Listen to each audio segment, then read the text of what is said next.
I was going to say, what are you doing? You're throwing me a curveball there. Hey, everybody.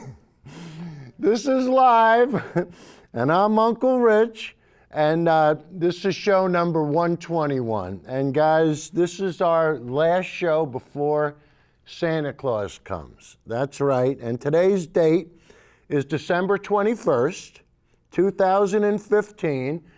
And the name of the show is Truth-Hurts, 2015. So what we're going to do tonight, guys, is we're going to do more or less a recap of our greatest hits.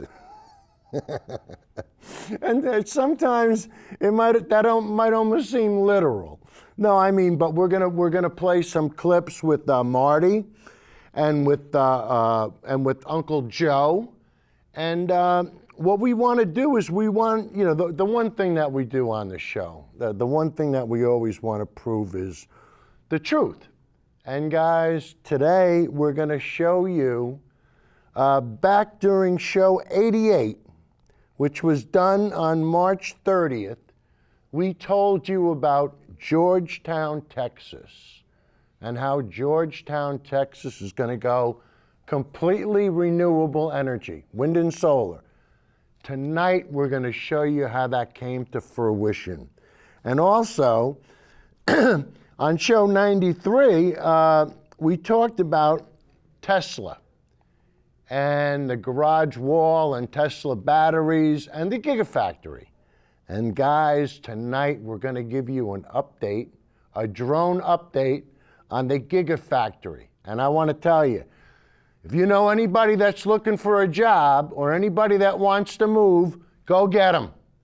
Go get them, because Reno, Nevada, when you see what's going on in Reno, Nevada, there's so many opportunities and good quality jobs. But, you know, then we're going to have a little bit more fun with science and the simple folk. Uncle Joe. Uncle Joey wants to come on the show, guys. He's begging me. He wants to debate me on the show. And guys, you know, I love Uncle Joey. I mean, you know, like I said, he put our bathroom in 30 years ago. Everything still works. That guy's a good mechanic. But, you know, I don't want to have him come on the show and then I take advantage of him and I make him look foolish and in front of his family and his friends. I mean, so you know what we got to do? You guys got to come on Facebook and you have to tell me, you have to say, Rich, I think you owe it to Uncle Joey for the couple of years, because guys, Uncle Joe's the only guy that never kicked me off. Well, no, I'm sorry. He did kick me off, but then he lost a bet, so he had to let me back on. But the whole time, even though we weren't talking publicly, we always communicated on Facebook on the message, you know, behind the scene.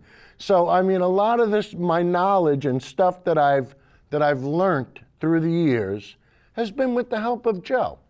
So, I mean, you guys are going to have to come on Facebook and you're going to have to say, you know, either, I mean, I'd love to have Joey come on, but like I said, you know, I don't want to insult him and I don't want to make him look foolish on the national stage.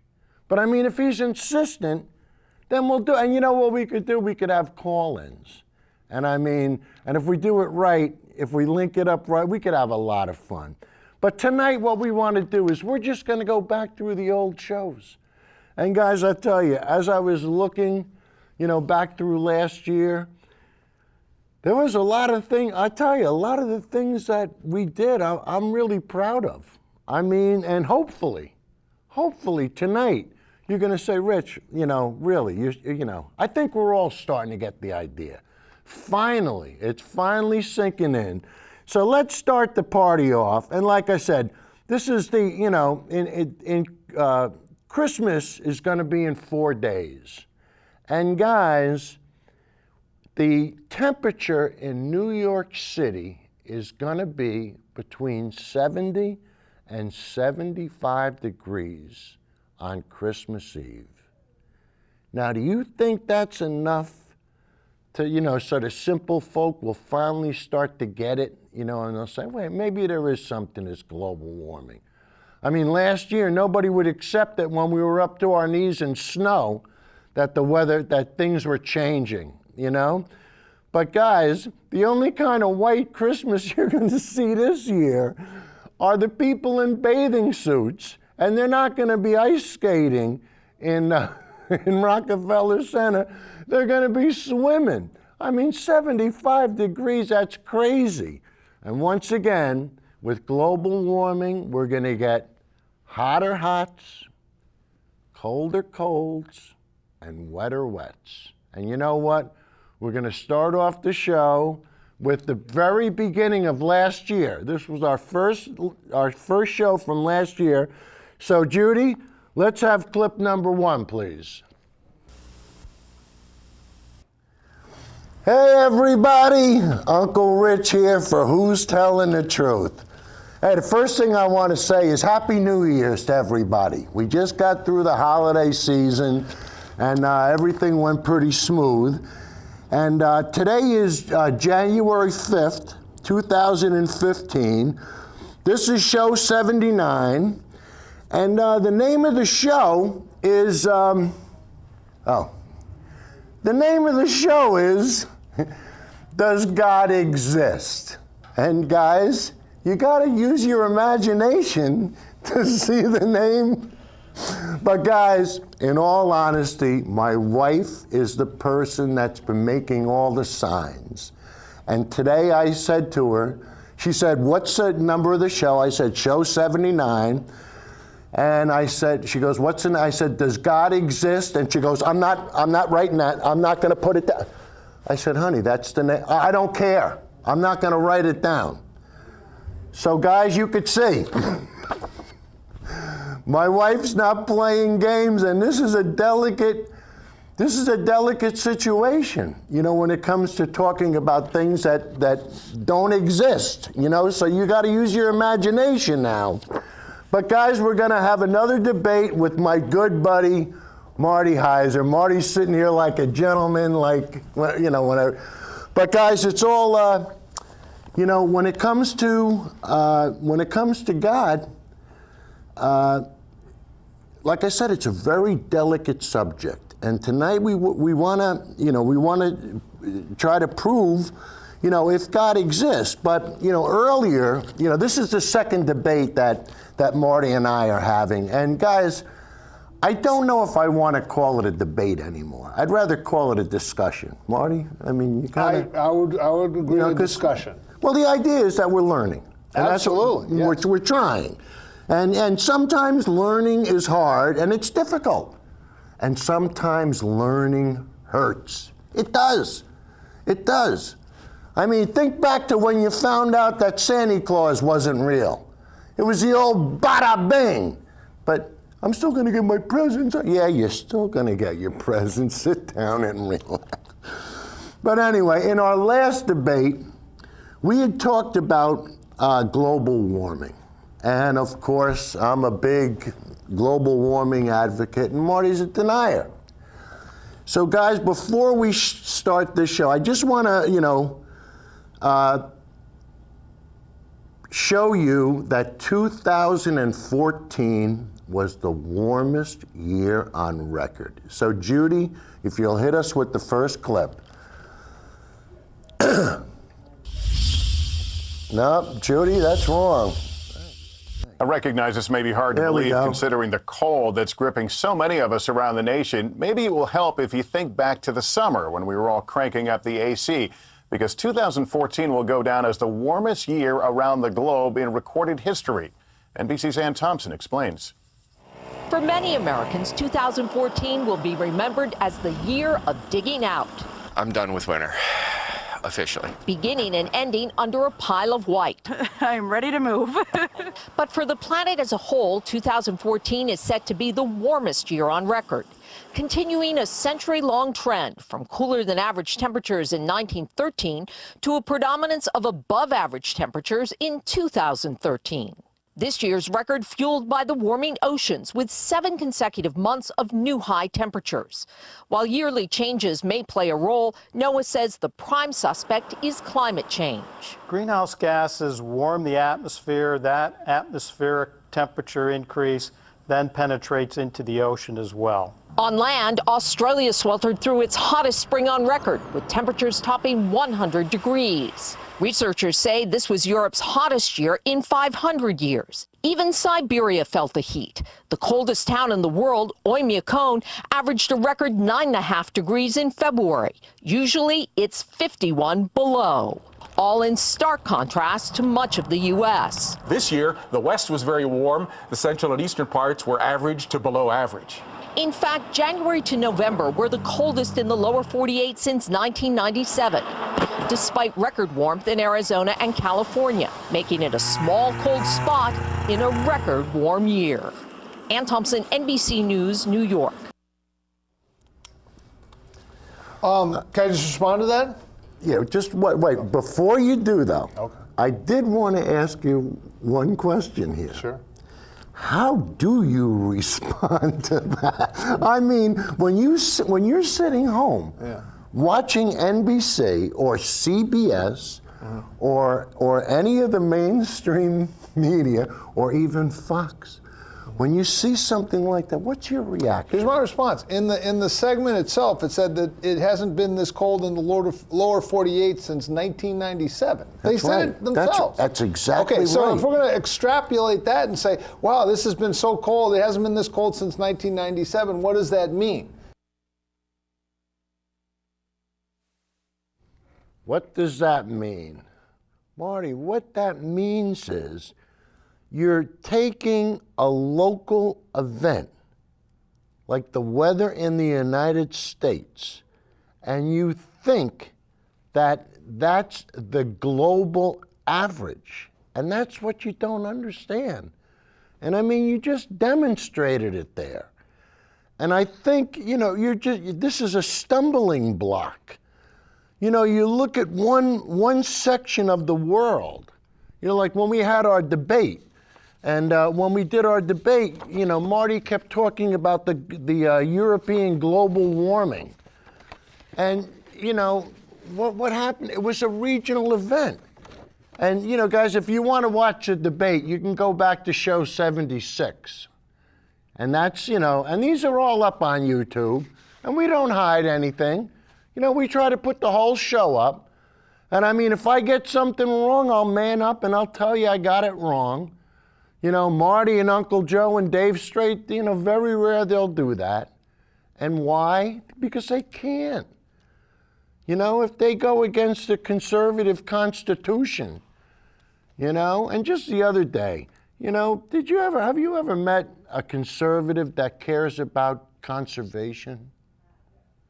Have you ever met a conservative that cares about conserving the planet? No. No. Why? But guys, the next clip, and this whole show, this is the way it's going to be. Sometimes the truth hurts. It really does. But you know what? You'll get over it. You really will. And the next clip is going to be from show 87, which was done on March 23rd. And guys, the name of this show was An Honest Liar. So Judy, let's have clip number 2, please. So guys, this is the one fact that we want to come across with tonight. And guys, Boston had the snowiest season on record. They blew away. Nice, Judy. That's the way to do it. I mean, and you know what we say on this show all the time, guys? When superstorms become the norm, that means that something's wrong. It's that simple. I mean, we're starting to see almost a domino effect. Now, if you're going to say, Rich, you really can't, that doesn't prove anything. Guys, you know what? After a while, stop swimming upstream. It's never had that much snow. Now, I got to say hi to all my friends on Facebook, and we're going to do some shout-outs tonight, and I got to say hi to Uncle Joey. Because, you know, Uncle Joey, he's a denier and he refuses to believe anything. But, you know, the point that I want to try to make with these superstorms, and, you know, it's like the snow just never ended in Boston. And guys, I went to school there for 2 years. I think it snowed once or twice. I mean, but they had almost 10 feet of snow. They didn't know where to put the snow after a while. So when things are dramatically different, when things aren't normal anymore, what's happening, Joe? When things don't seem to stay the same, what's happening, Joe? Come on, try to spit it out. When the climate's in a state of transition, what's happening, Joe? Come on, spit it out, Joe. I know you can do it. Come on, spit it out. You could say it. Come on, Joe. Change. Come on, Joe. Say it now, one time. Climate change. You got feel the liberation, Joe? You know? And Joe, tonight, you can say that on this show, you're going to be the first person to come out of the climate change closet.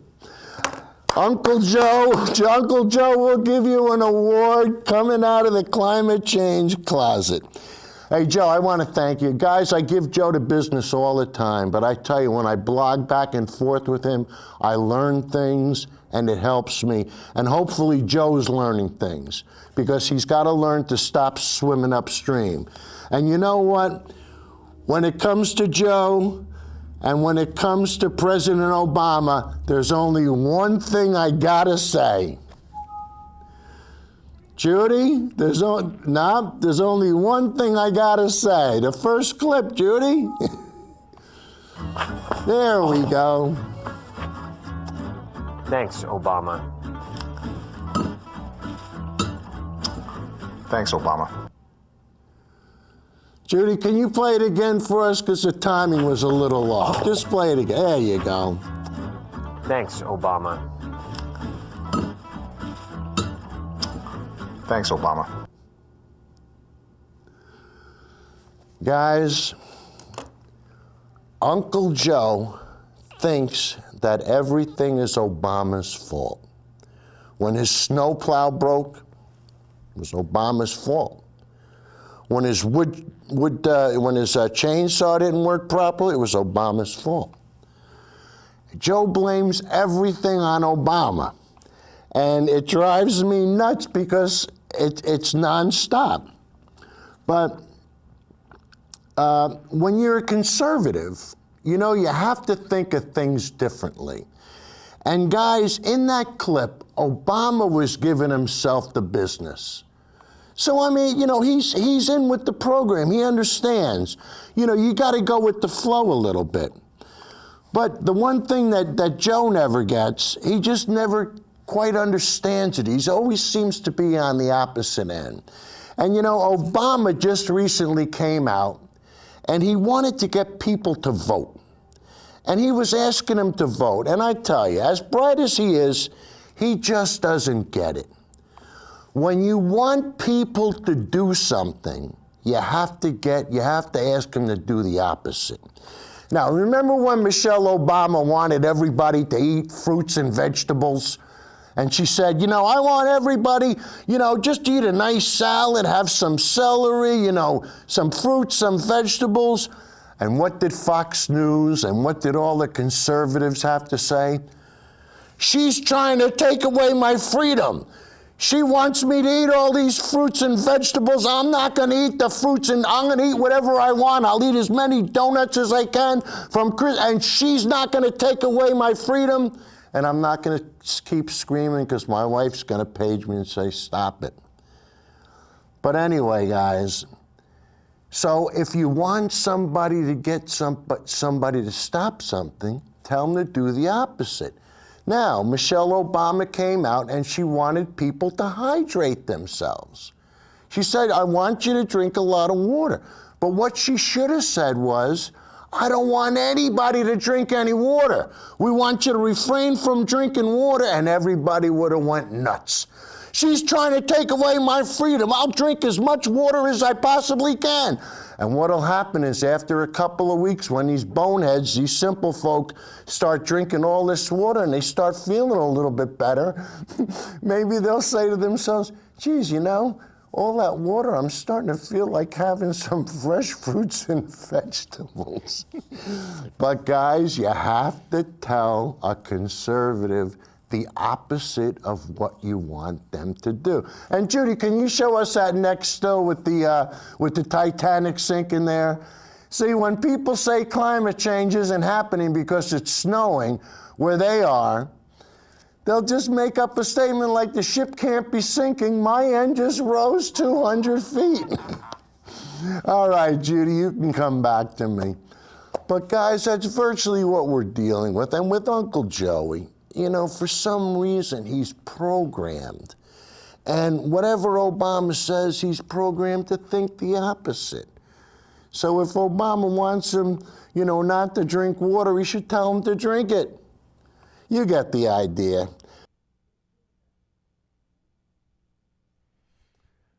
All right, Judy. Hey, I'm not going to let that bully pick on my good buddy, Uncle Joe. Uncle Joe, I love you. And I tell you, if you think you can handle it, you know, maybe you should come on the show. But you know, I know. Hey, over the holidays, you know, have a little eggnog and sit down a little bit, you know, maybe smoke a nice fatty or something. Just take it easy, you know, and I'll do the same. You know, I'll consider it. And I'll tell you what, like I said, let's get it going on Facebook. And hey, if enough people demand you know, I think we can have a lot of fun.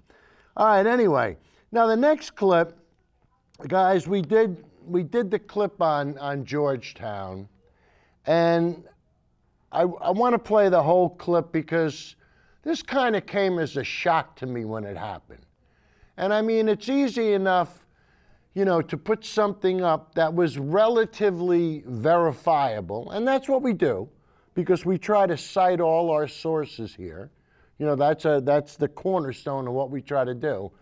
So, you know, I mean, we were confident, but until the turbine blades start swinging, it's not a done deal. So anyway, so first we're going to play our clip, which goes back to show 88, which we did on March 30th of this year. So Judy, let's have clip number 3, please. Now, what state do you think that Georgetown is in? A lot of people say, oh, it's probably, you know, liberal California, you know, or it's probably those pot-smoking people up in Colorado. Guys, Georgetown, believe it or not, is in the state where you can get the vanity license plate that shows an oil derrick. That's right. Georgetown is in the state that has the black gold, the Texas tea, the largest oil producing state in the country, Texas. That's right. Georgetown, Texas is going to get all its electricity from wind and from solar. And it'll be the first city in the United States to do so. Now, I don't want the people in Burlington, Vermont to get upset, because Burlington, Vermont was the first city in the United States to go renewable. But they used water and biomass as well as wind and solar. So this really sets Georgetown apart from everybody else.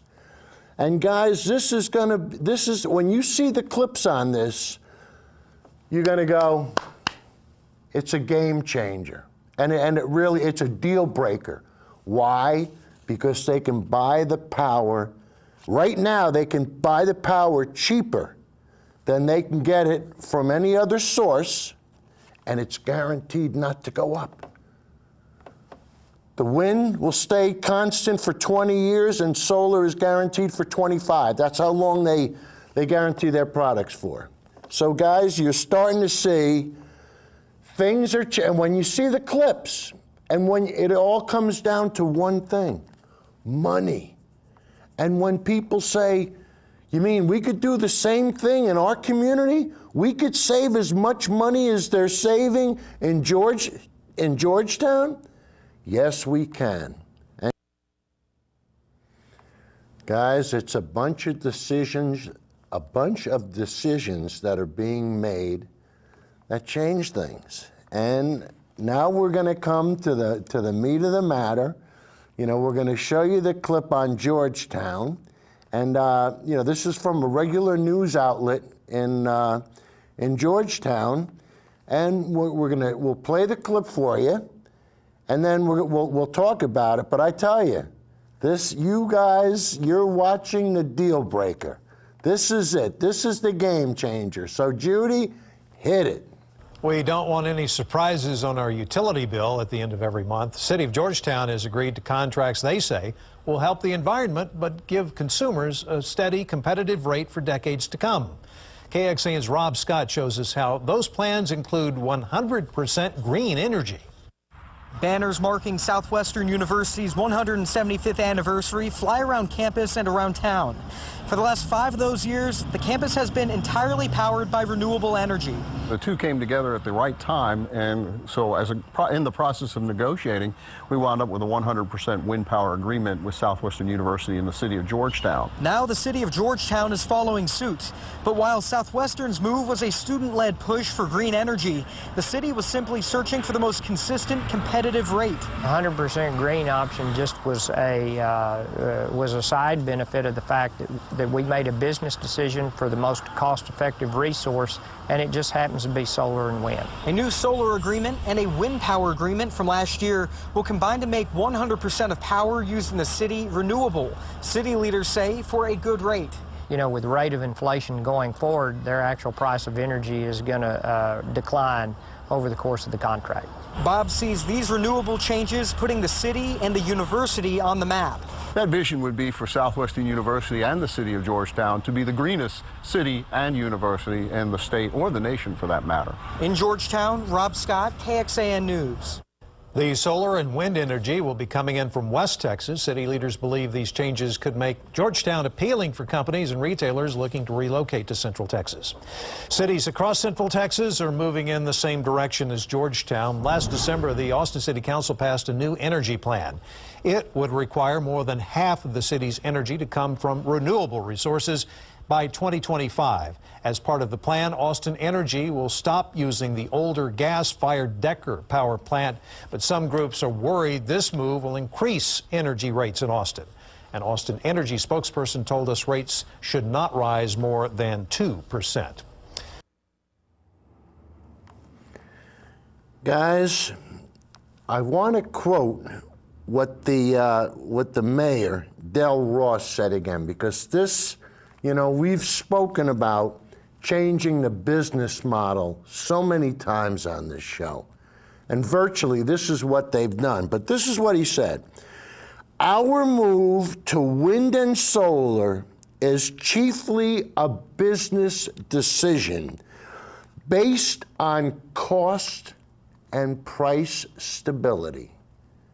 They're not doing it to be warm and fuzzy. They're not doing it to be green. They're doing it for the money.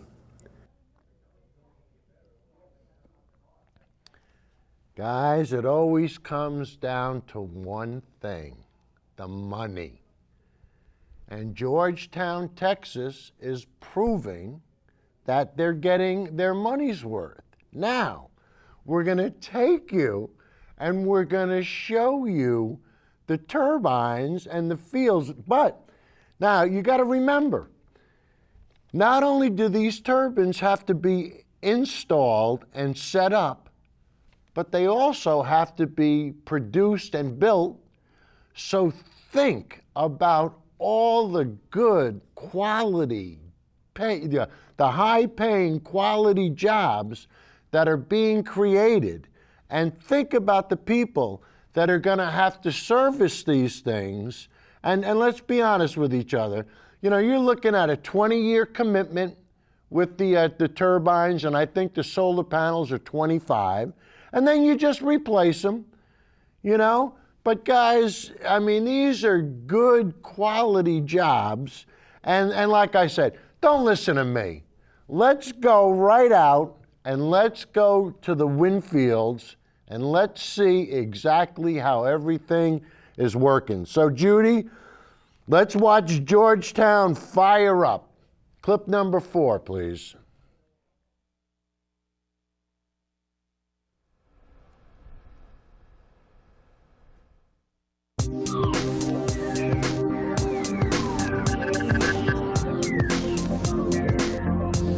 We're here in Adrian, Texas. We came out here with Mayor Ross and Jim Briggs, General Manager for Utility, and Chris Foster from the Utility.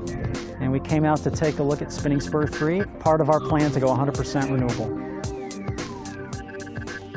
We have 97 turbines on this particular site, Spinning Spur 3. We're approximately pre-commissioning at turbine 91, our last road up here on the northeast side of the project. So that being said, we can take you guys out there and have a look.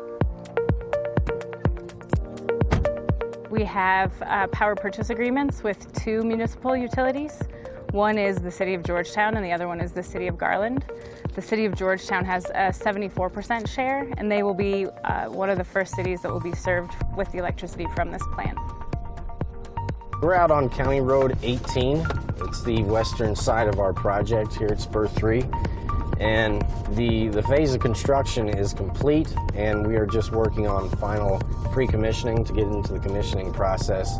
And at that point, we will energize the entire park next week.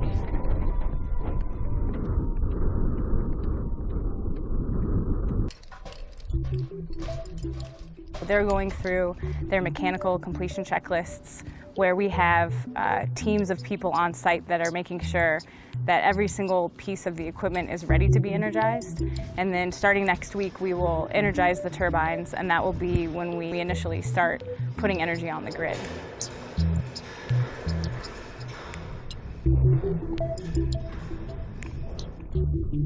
So this is our Spinning Spur 3 substation, gentlemen. On the back side, we've got a couple collection system breakers where the power comes from the turbines through collection cables into our substation.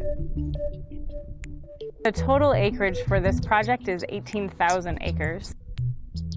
We have 97 turbines, and each one of those turbines is 2 megawatts. The plant will power 600 households per turbine per year, or just under 60,000 households per year. The wind blows here. There's a lot of good wind. We look for sites that have high winds, but we also want less turbulent winds. This was just one of many sites that was chosen in the Panhandle because it is so windy. There also were the CREZ lines that were built, which is interconnection, which is another major piece as to why we would choose to build at a site. We got the wind resource here, all the people downstate, so we built a transmission line from here that runs 39 miles to the point of interconnect on the CREZ line. Then once it gets to the CREZ line, it'll travel down that line into the ERCOT grid, and then through energy trades, makes its way down to Georgetown. Well, the response to Georgetown adding wind project into our system has been phenomenal. We've got both national and international coverage. People wanted to know how we made the decision and what the benefits are, and the reaction has been overwhelming. You know, there's other people that have tried to be 100% green, and they didn't garner quite the attention we did. What made Georgetown so shocking is it was done in the heart of Texas, right? And in Texas, we're known for oil, and we're known for gas, and we're known for cheap commodities, and we can produce them. And in 2015, when the gas market is crashing and fracking is at its height, everybody was shocked when we said, you know what, that's the year we're going to go renewable. Initially, our objective has been all along to be able to afford our customers the most least risk, cost-effective option for energy in Georgetown that we could achieve.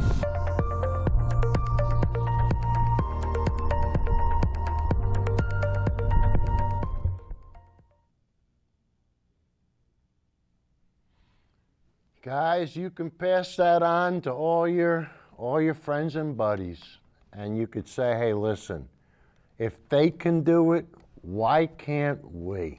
And it's really that simple. I mean, but they did it for a very good reason. It made sense financially. They're going to benefit from it for years and years to come. And once other communities start to get the idea, there's no stopping us. And I mean, look what happened with COP21 in Paris. And I mean, all these countries are going to start sharing the technology. And, you know, it's going to be the war on carbon. That was our last show.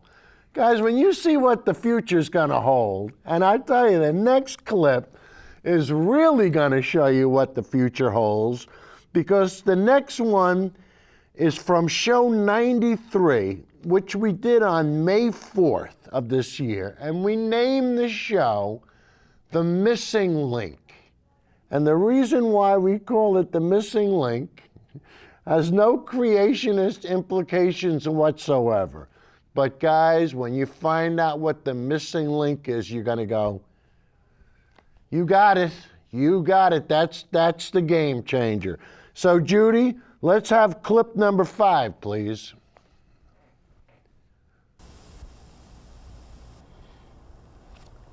Hey everybody, Uncle Rich here for Who's Telling the Truth. Today is May 4th, 2015. This is show 93, and the name of the show is The Missing Link. I know you're going to say, Rich, what, are you going to talk about creationists today? No. I don't want to, nothing to do about creationists. You know, this has nothing, you know, your grandpappy was not a gorilla. And, you know, Jesus, you know, we're not going to talk about Jesus riding on dinosaurs. Today we're going to talk about the missing link in technology. We want to talk about the fundamental transformation of how we do business when it comes to electricity. Guys, hopefully on this show we can put some money in your pocket, and tonight we're primarily going to introduce you to the Tesla battery. And guys, this is going to blow you away, and when you see the numbers, you're going to say, Rich, how do I get one? And guys, believe me, this is going to be the wave of the future. And the second half of the show, we're going to show you a consilience of evidence. And guys, you're going to say, Rich, a consilience of evidence? Did you go Harvard on us? Guys, believe it or not, I'm taking a college course on climate denial. I'm from the University of Queensland. It's a 7-week course, and you can take it. You know, you can even take it up until the last week. You know, you don't have to go week by week. But we're going to and guys, it's going to be an education. This is going to be a learning experience. And this is the one thing that we talk about in this show. It's about sharing, about learning, about using the internet, about Facebook. Guys, you know, I want to say hi to all my buddies on Facebook. And I tell you, we got a bunch of deniers on Facebook. I'm not going to mention any by name, but you know, I call it the Facebook follies, because that's what it's like. These guys are a joke. And you hear the same denial techniques over and over again. And guys, we're not putting up with it anymore. We're not going to take it anymore. But we're going to have a lot of fun. And hopefully tonight we're going to show you how you can put money in your pocket. So now we're going to run the first clip. And this is from Elon Musk's brother. And this is before the information on the batteries was released, so he had to be careful about what he said. But Judy, let's see what Leon's brother has to say. Hit It's it. going to be really cool. If you draw energy, Can I get volume out here? You're going to pay 35 cents a kilowatt hour for that. If you draw energy at 3 a.m. in the morning, you'll pay 8 cents a kilowatt hour. Okay. So if you have a battery, You just tell your battery, pull the energy at 3 a.m., charge your battery, and that during the day, don't use the grid, use the battery. So you'll only be paying 8 cents a kilowatt hour in California, so you pay 1/4 the price for your electricity.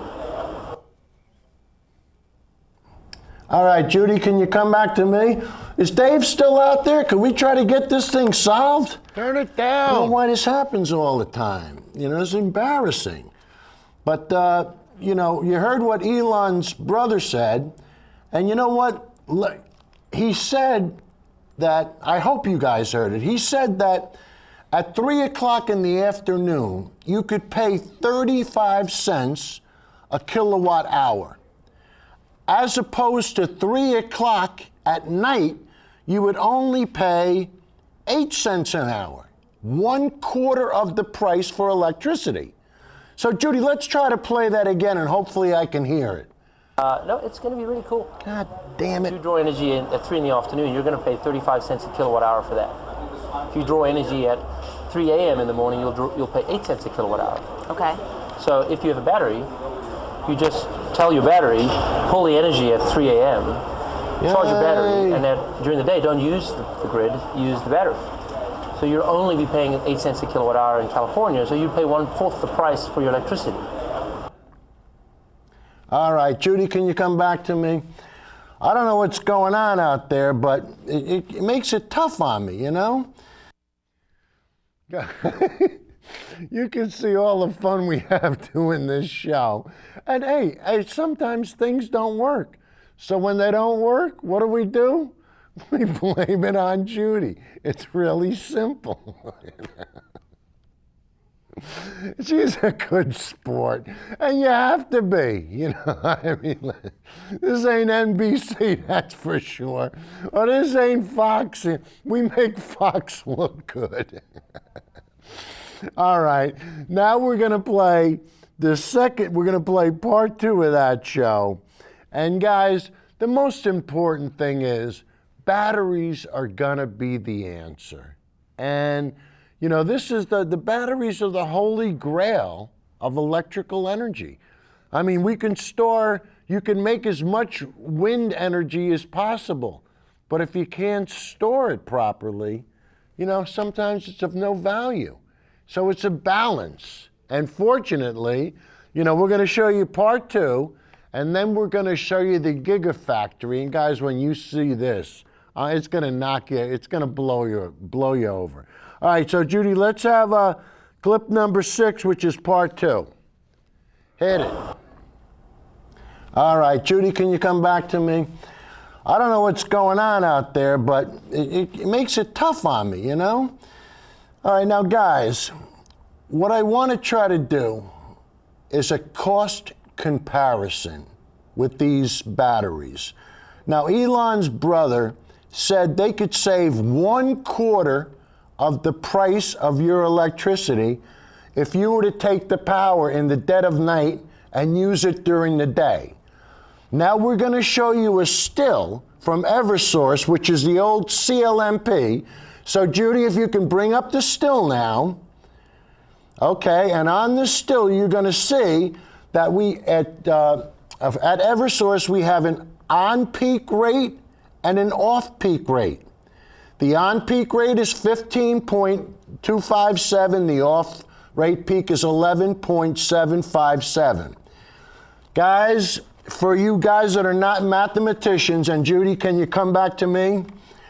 That's a 22% difference in the on-peak hours and the off-peak hours. So in California, there was a 75% difference. In Connecticut, there's about a 25% difference. So you know what? Let's be equitable. Let's be fair and balanced. Let's split the difference. Let's say you can save 50% a month on your electricity. Now, let's say your electric bill is $400 a month. If you save 50%, you're going to save $200, right? Right. Okay. Now, the price of the Tesla batteries are $3,500 for the bigger battery, for the 10 kW battery, And you figure with installation, another $500, it's going to be about $4,000 for a Tesla battery. All right? Now, if that $4,000 Tesla battery can save you 50%, if it can save you $200 a month, it would take you 20 months to pay off the battery. Guys, on the 21st month, that $200 that you're not paying for the battery anymore is going deep. It's not going to the shareholders anymore. You're going to redistribute the wealth into your own pocket. You're going to take advantage of the free market, which is something that the Koch brothers hate. They're always in favor of the free market until it goes against them. And guys like Uncle Joey and Marty Heiser and Dave Straight, like they won't admit it, but they're swimming upstream and they're running against the wind. And I love giving them the old bada bing, because these guys refuse to accept facts. They refuse to embrace the future. And why? Because they're ideologically in a box. They can't get out anymore. They're climate deniers, and they got to stick to it. That's it. They've already made their bed. Now they're going to have to lie in it. And that's why I love giving you guys the business, because thermometers don't have an R and a D on it, and satellites don't lie. It's that simple. And you're going to see in the second half of the show how we're going to prove this. But anyway, a lot of you guys probably don't know who Elon Musk is. And I'm telling you, he's the guy that's made so many things happen. But for the new viewers on the show, we're going to give you a quick history of Tesla so you can see how everything evolved and how it developed, and then we'll take it from there. So, Judy, hit it.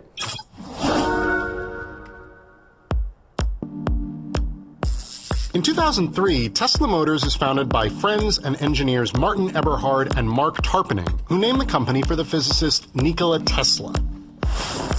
Elon Musk, the guy we think of when we hear Tesla, became chairman of the board and lead investor a year later, and he helped the company raise $7.5 million in the first round of its funding. The first Tesla was the Roadster.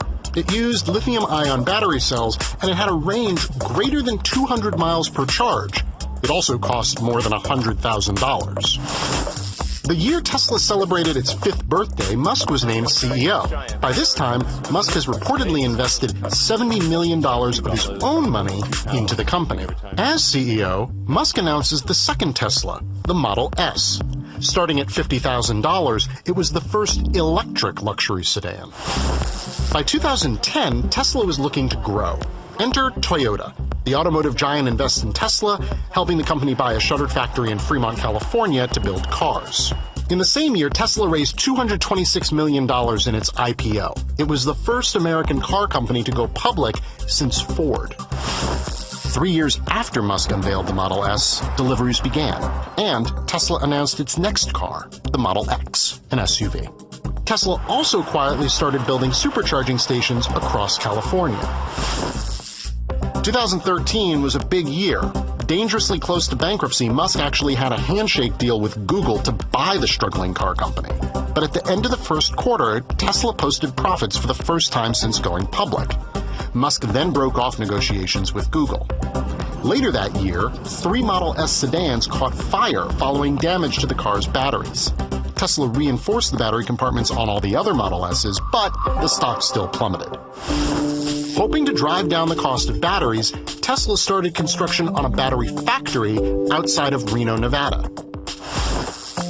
In 2015, Tesla has more than 50,000 vehicles on the road and 419 supercharging stations.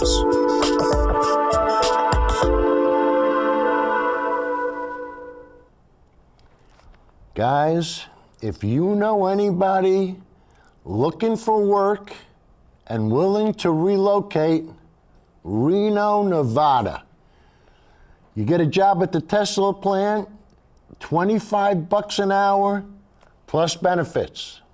and you'll be treated with dignity, a living wage. Guys, I'm going to say the exact same thing that I said in show 93. I mean, it's simple, but now what we're going to do is, Judy, can you start the next clip? And I'm going to talk over this, so Kurt's going to leave my mic open. Can you play clip number 7, please? And this, guys, this is the flyover of the Tesla Gigafactory in Reno, Nevada. And I tell you, I love these drones, but this is to give you an idea of how big this thing is going to be. And I mean, look at the surroundings. Look how barren the entire landscape is. And those mountains that you see in the background, if my memory serves me correctly, those are all going to be topped with wind turbines. So I believe the solar panels will be on the roof.